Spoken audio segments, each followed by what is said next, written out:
Hello SPS Astrology lovers, this is Shankar Pratap Singh and you are watching SPS Astrology। दोस्तों, आज मैं आपको बताने वाला हूं कि ऐसा कौन सा टाइम आपके जीवन में आता है जिसमें आपको अपने कैरियर में सबसे ज्यादा सफलता और विफलता मिलती है। क्योंकि कोई भी हम काम धंधा करते हैं तो हम सोचते हैं कि हमारा जो काम है या हमारा जो कैरियर है उसमें हमें सफलता मिले, लेकिन कई बार बहुत नुकसान होता है और कई बार वो समय नहीं होता है कि जब हमें ऐसा काम करना चाहिए या उस टाइम हमें ऐसी चीज़ें सोचनी चाहिए कि हम सफल हो जाएंगे। लेकिन आपके बर्थ चार्ट के हिसाब से आप ये जान सकते हैं कि ऐसा कौन सा टाइम आपके जीवन में आता है कि जब आपको सबसे ज़्यादा सफलता और सबसे ज़्यादा विफलता मिलती है। तो इसके लिए हमें कुंडली के D10 चार्ट को देखना चाहिए, बिकॉज D10 चार्ट का संबंध आपके कैरियर से जुड़ता है और D10 चार्ट का जो 10th हाउस है उसको समझना बहुत जरूरी है और 10th हाउस के लॉर्ड को समझना बहुत जरूरी है। दूसरा, D10 चार्ट में जो 10th हाउस का लॉर्ड है या जो प्लेनेट 10th हाउस में बैठा हुआ है आपके D10 चार्ट में, उसकी पोजीशन आपके D1 चार्ट में, मून चार्ट में और चलित चार्ट में क्या है, इसको समझना भी बहुत जरूरी है। और एक चीज और, D10 चार्ट का लॉर्ड या D10 चार्ट में जो प्लेनेट बैठा हुआ है, गोचर के हिसाब से वो आपके बर्थ चार्ट में कैसा है, उसकी पोजीशन क्या है,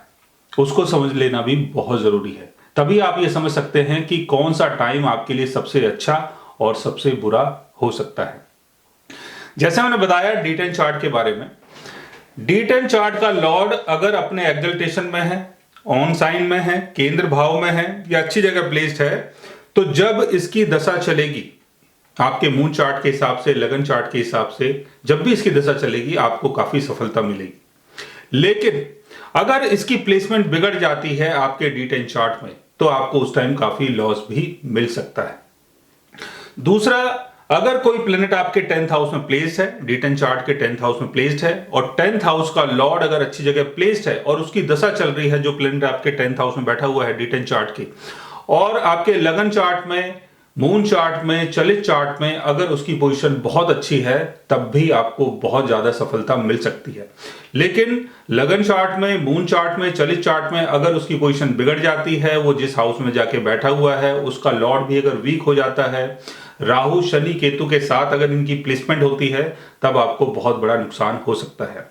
और जो प्लेनेट आपके D10 चार्ट के 10th हाउस में बैठा हुआ है या D10 चार्ट का जो 10th हाउस का जो लॉर्ड है, अगर वो कम्बस्ट हो जाता है आपके D1 चार्ट के हिसाब से, मून चार्ट के हिसाब से, तब भी आपको काफी नुकसान हो सकता है।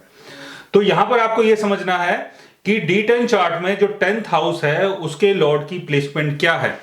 और जो प्लेनेट आपके 10th हाउस में बैठा हुआ है D10 चार्ट में, और गोचर के हिसाब से उसका गोचर कहां से हो रहा है, इन सब चीजों को समझना बहुत जरूरी है। दूसरी बात यह कि D10 चार्ट का लॉर्ड अगर 6th हाउस में होता है और 6th हाउस का लॉर्ड अगर अच्छी जगह प्लेस्ड होता है, तो 6th हाउस से संबंधित चीजों में आपको फायदा होगा। जैसे मेडिसिन का काम हो गया, अगर आप कोई डॉक्टर हैं, लॉयर हैं, कोई भी ऐसा काम कर रहे हैं जिसका संबंध 6th हाउस से है, तो आपको गेन होगा।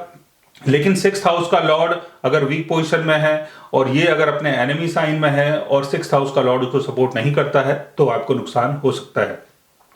10th हाउस का लॉर्ड अगर 8th हाउस में है और 8th हाउस से संबंधित कुछ आप काम कर रहे हैं, आप एस्ट्रोलॉजर हैं, एस्ट्रोलॉजी में कुछ करना चाहते हैं, या आप कोई ऐसा काम करना चाहते हैं कि जहां पर आप किसी प्रकार का रिसर्च कर रहे हैं, तो आपको सफलता मिल सकती है। लेकिन उसके लिए 8th हाउस के लॉर्ड की प्लेसमेंट का अच्छा होना बहुत जरूरी है।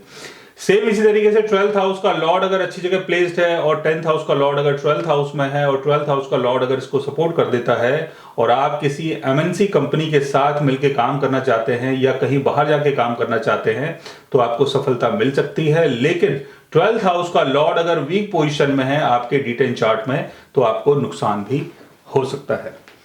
सो गाइज, आज मैंने आपको बताया D10 चार्ट के बारे में कि D10 चार्ट के थ्रू आप कैसे समझ सकते हैं कि कौन सा टाइम आपके कैरियर के लिए सबसे अच्छा और सबसे बुरा है। अगर आप भी जानना चाहते हैं किसी ऐसे योग के बारे में, तो उसके लिए आप हमारे चैनल को सब्सक्राइब कर सकते हैं।